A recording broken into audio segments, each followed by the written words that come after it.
There are so many people tonight. I am in front of you not as the expert, hindi po ako theologian.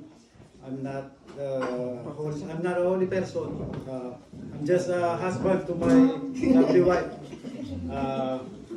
Sunuring husband. And a brother of many. So, like Brother June said, I will be talking about Christian family.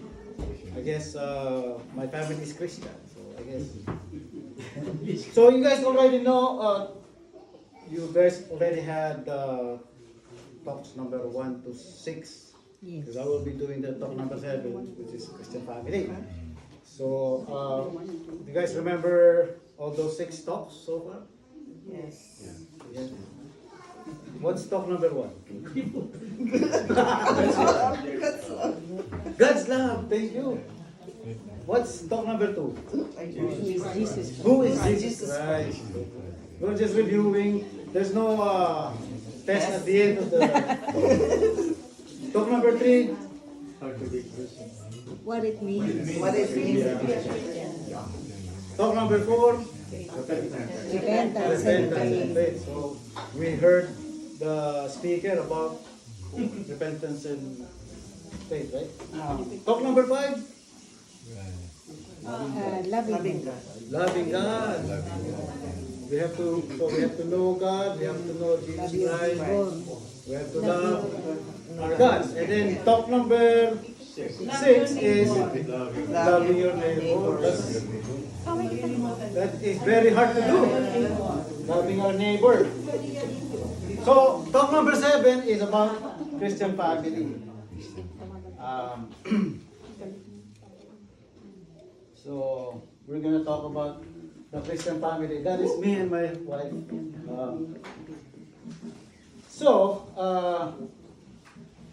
About the Christian family, I have my magic. So this is my family. This is President Raul. my eldest, Rafael, Noah, and my youngest is Rayam. Ram for sure. So I guess Christian family. So I have my family picture there. Okay. So before I start with my talk, I would like to share. 2 weeks ago, I was in Seattle for 1 week. I was helping out our team there in Seattle. And so I was there Monday to Friday. And on my last day in Seattle, I was working on this Swedish hospital. And their system went down, so I have to replace the computer. So it takes a while. It took me almost half a day to make it work. But while I was working on it, there was this clinical lab scientist that was there watching me. And she is probably in her late 60s. So she's a grandma. So she's white. She's a grandma. She approached me while I was working, and she asked me, "Are you Filipino?" She's white, by the way. So, "Are you Filipino?" Yes, ma'am. So, are you Catholic? She asked me. I was like, "How did you know?" "Oh, because I saw your bracelet." So, Catholic, yeah. And then she said, when I was in grade school and through high school, I attended the Catholic school. So, so I know a lot about Catholicism. That's what she said. So, are you still a Catholic? I asked her. And she said, "No, I'm an atheist now." No joke. She was really serious. So, I'm an atheist now. I worship nature. So we do a lot of recycling. And I noticed inside the lab there's like bins of recycled Recycled material, cans. everything, carton separated into plastic, everything. So you know how it is in Seattle, just like California, it's really radical, not, Liberal. liberal state. So I was not surprised to meet an old lady who is an atheist. Right? She is really old because she, if not late 70s, late 60s, early 70s age now. So most of the times, I mean, when I think about it, in our country, in the Philippines, most of the old people are conservative, right? Or Catholic at least, or they at least have a religion, a Glipay or Iglesia ni Cristo or something. They, at least they believe in God, at least, right? So you might have different religion, but at least most of the old people there believe in God. But this lady, I was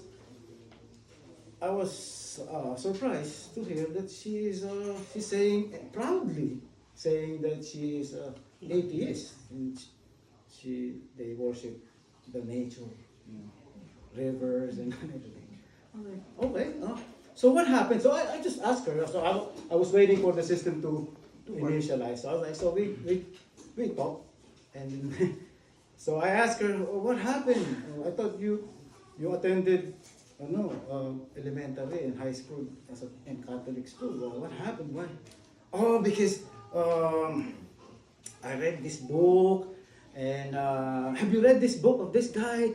I forget the name. I said, no, I don't. I read books, but I haven't heard about that author. I said, and so she asked me, do you know Sigmund Freud? I said, a little bit. I know he was a philosopher, about psychology stuff. So yeah, because this old lady, she was telling me in her words, all the curse words. I was like, this lady is so old and he is cursing, she is cursing, and she's saying all kinds of hateful words. And you can tell hatred in her heart for her age. I don't know. I don't want to judge, but she is full of hatred. And so I like this BS about this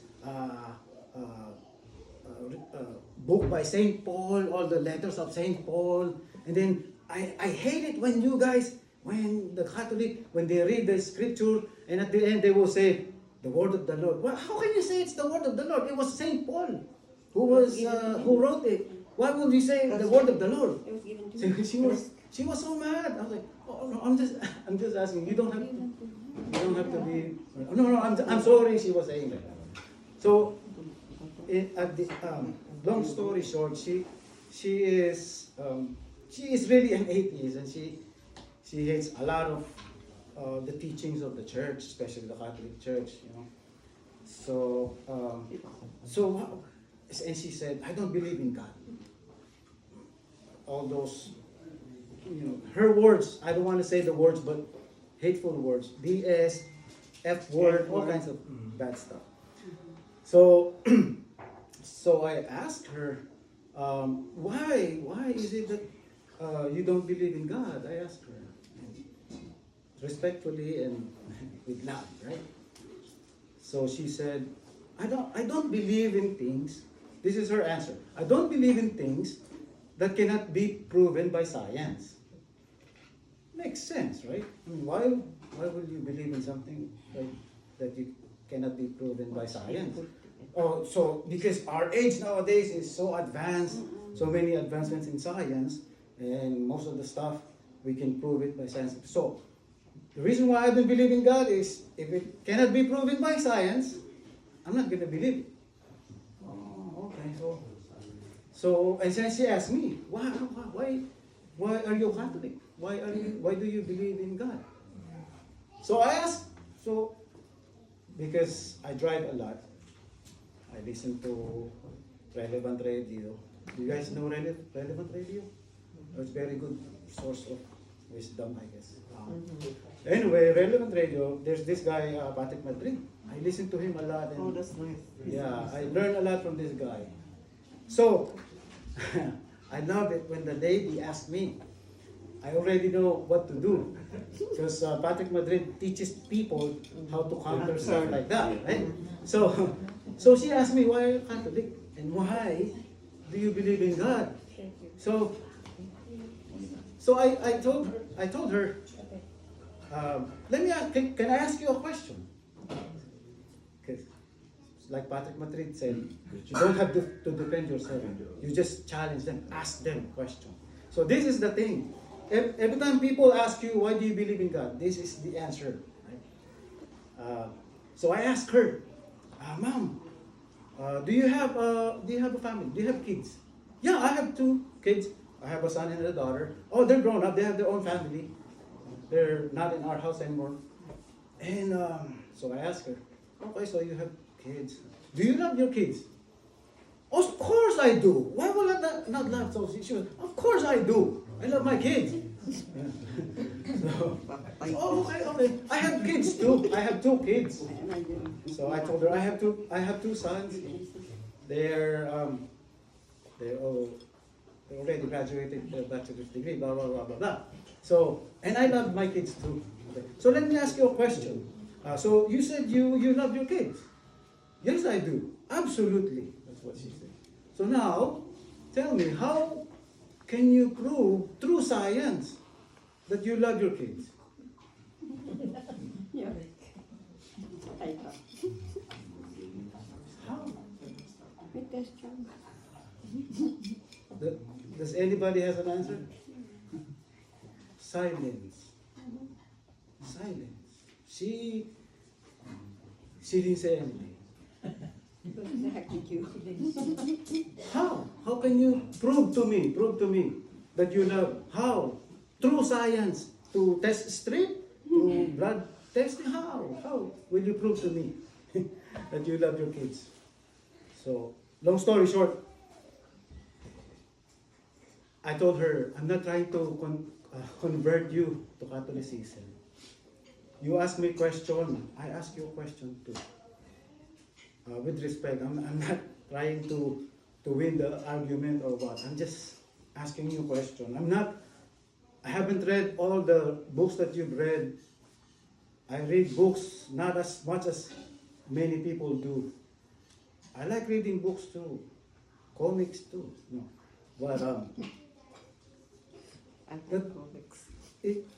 just because we've read a lot of books and watched a lot of documentaries, Animal Planet, or even listen to Patrick Madrid, you're the expert on Catholicism, or the expert or moral expert at all. There is a God, and I'm not it. I'm not God. I'm not even worthy to be called one of the apostles.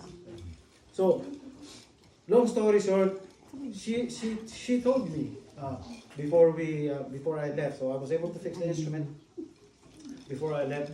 She told me, she approached me, she went to me, I admire your faith.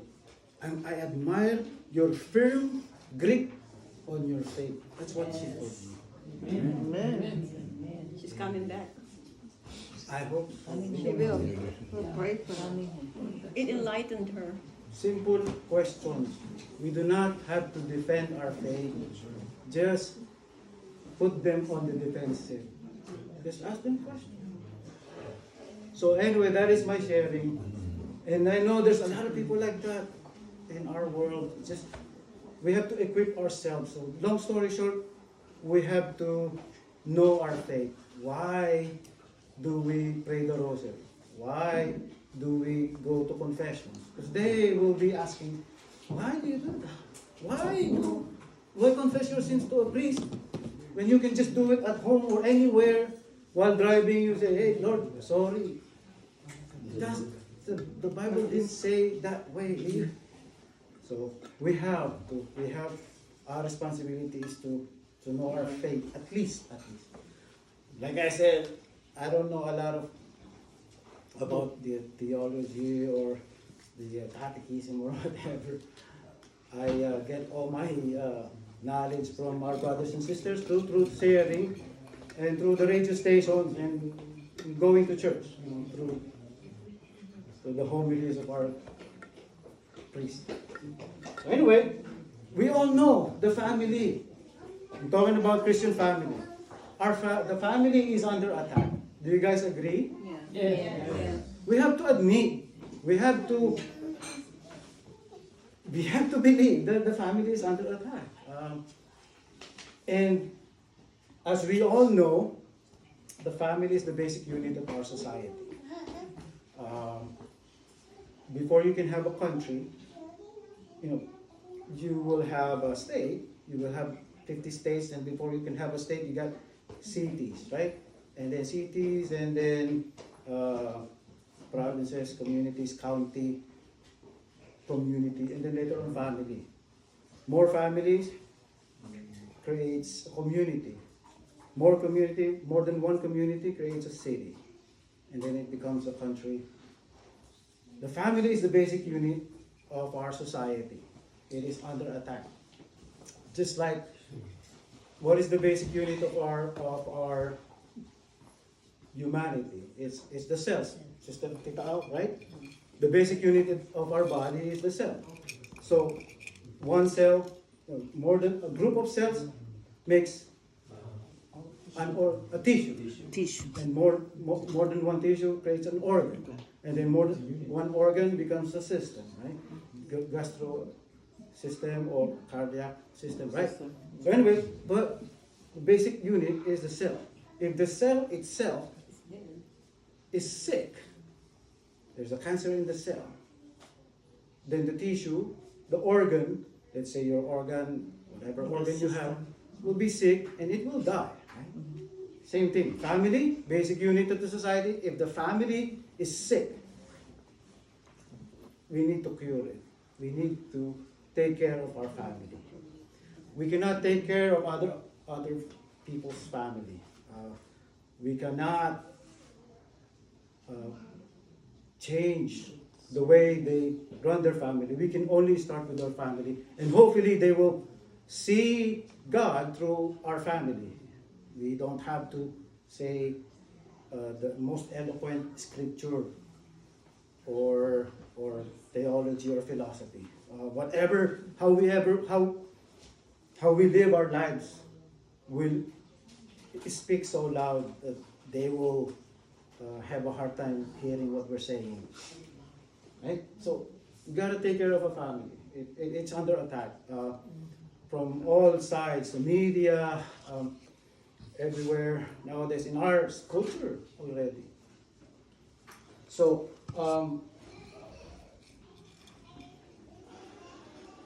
in some countries, there are same-sex union. I don't want to call it marriages. Right? Come on, very basic, very basic. Adam and Eve. No such thing as Adam and something else, right? Adam and Steve. We need to prevent the breaking up of families, to make our marriages more resilient. For this, we need to put on God's mind and to follow His plan. So one of the advice to make our marriages work, it is essential, first and foremost, that we fully understand what our marriage is all about. We need to know God's purpose in marriage. Okay? So what is God's purpose in our marriage? So we're going to talk about the God's plan for the family. Okay, so definitely it's transmission of life. God has intended the family for the transmission of life. So we get married and hopefully we will have kids. Right? It's one of the plans of God, transmission of life. If same-sex union, how will that how will there be a provision of transmission of blood? Because two males cannot have babies, two women cannot have babies. We all know. Okay? The fundamental task of the family is to serve that, to actualize in history the original blessing of the Creator, that of transmitting by procreation, so procreation, the divine image from person to person.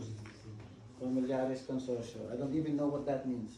That's like, if anybody knows what that means? Familiaris consortio?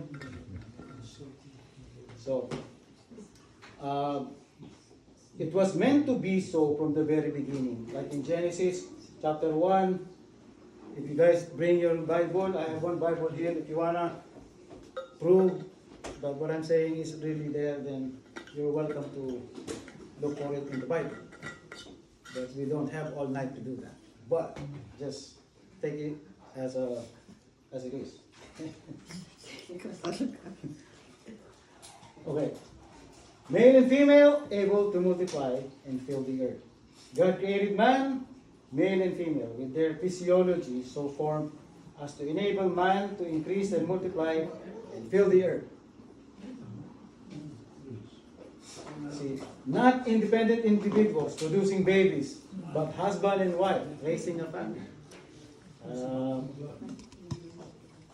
God intended man and women to be one, not independent individuals producing babies, but husband and wife raising a family. Okay. Number 2 is teaching and training leaders.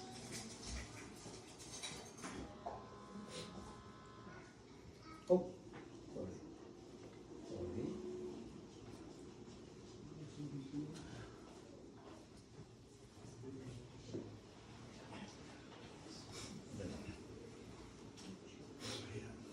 Since parents have conferred life on their children, they have the most solemn obligation to educate their offspring. Hence, parents must be acknowledged as the first and foremost educators of their children. Their role as educator is so decisive that scarcely anything can compensate for their failure in it. It's very important. Like again, teaching and training leaders. If you will put 2 or more kids in one room, doesn't matter what the age are. If you will put a camera in there, in the room, you will notice one of the kids will be the leader of the group. Why am I saying this? Sometimes we have the tendency to refuse to be a leader. But leadership, it's ingrained in us. It's natural. We don't have to feel it. We don't have to be intimidated by the title of being a leader. Teaching and training leaders. So, especially when we are parents and we have kids, we are the teacher and the leader in our family. Amen? Amen. Amen. So, if we are the leaders and teachers, especially the dad and the mom, right? Especially the dad, we need to teach our kids how to be better sons, better classmates, better worker, better neighbor, better brothers and sisters. We need to teach them. We should not be letting the school teach our kids those skills. We cannot just let the catechism teacher teach our kids how to pray the rosary, teach our kids how to pray, at least pray. Right? We have to teach. That means us, it is our responsibility, especially the mom and the dad, especially the dad. Okay? Their role as educators is so decisive. There's no alternative, in other words. If we have kids, we are the first teacher. We cannot let, it could be public school or private school, we are the teacher. We cannot let them teach our kids about morality, about all the basic stuff. Parents have the first responsibility for the education of their children. They bear witness to this responsibility first by creating a home where tenderness, forgiveness, respect, fidelity, disinterested service are the rule. Tenderness, forgiveness, respect. Very important, respect. Let me ask you a question. When was the last time you said please to your husband or to your wife?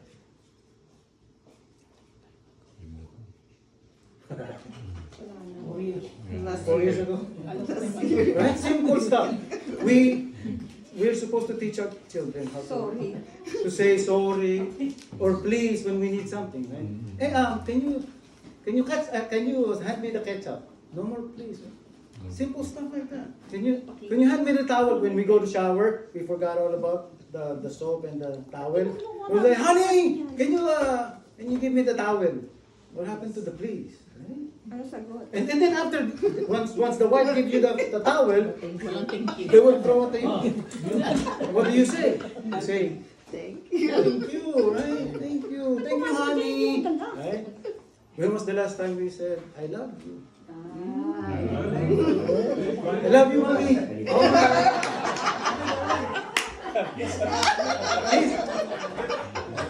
Until the next meeting. tenderness. Brothers and sisters. Brothers and sisters. There's a saying, if you're trying to if you're trying to make to have to get a permission from the parents so you can date the lady, right? For the guys, for you, you will easily know the character of the girl you are pursuing or the guy that you like by going to their house and observing how the husband and wife are treating each other. It really reflects how the son or the daughter will be like when they grow up or when they have their own families. What am I saying this? It is how we treat our wife, how the wife treats the husband. If the husband keeps on nagging or bad-mouthing the wife in front of the kids, what do you think your kids will do when they become moms and dads? They will do the same thing. It is what we do, how we love, how we respect our neighbor. Number one neighbor is our husband, our wife, how we treat them. When God said, love your neighbor, who is your closest neighbor? Your spouse, your husband, your kids. So, how do we treat our neighbors, our family in the house? That will teach our kids. No matter how you teach them, you gotta be respectful. You gotta say thank you, please. But you yourself are not doing it. They're not gonna do it. Example. The family is a place to transmit wisdom and values. Teaching is not formal, but rather comes in the everyday activities in the home. I don't know. My wife and I, when I disagree with her, and when she disagrees with me, definitely there will be argument, right? But we make sure that the kids doesn't know anything about it. They don't hear it ever. I remember my son, my eldest son, when they were still in grade school or high school, maybe? Yeah. They can tell. They can tell. They're more afraid when the house is quiet. They know something is going on. So my eldest son called my sister-in-law that lives in LA Auntie, I think something is going on with my mom and dad. There's no shouting or whatever, it's just no talking. And they know. So at least, because when you say something, when you call names, words like, once you say it, you cannot take it back. Amen? Amen. So we have to be careful what we say. Like threatening our wife or our husband. I'm gonna divorce you. When? If you do that again, stuff like that. See, what I'm trying to say is, this is what I learned, and I'm gonna share it with you. When I want to, when I am going to praise somebody, when I'm gonna say something really good, something really positive, I let everyone hear about it. If I'm gonna honor my wife or somebody, I'm gonna let everyone hear it. That's good. But if I am going to say something like, I'm going to correct my wife or my son, it'll be a one-on-one thing.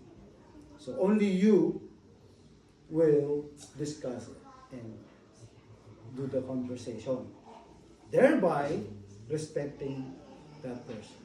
Even though they're your kids, you pay for everything, their cell phones and everything. That doesn't mean we should also give them pride.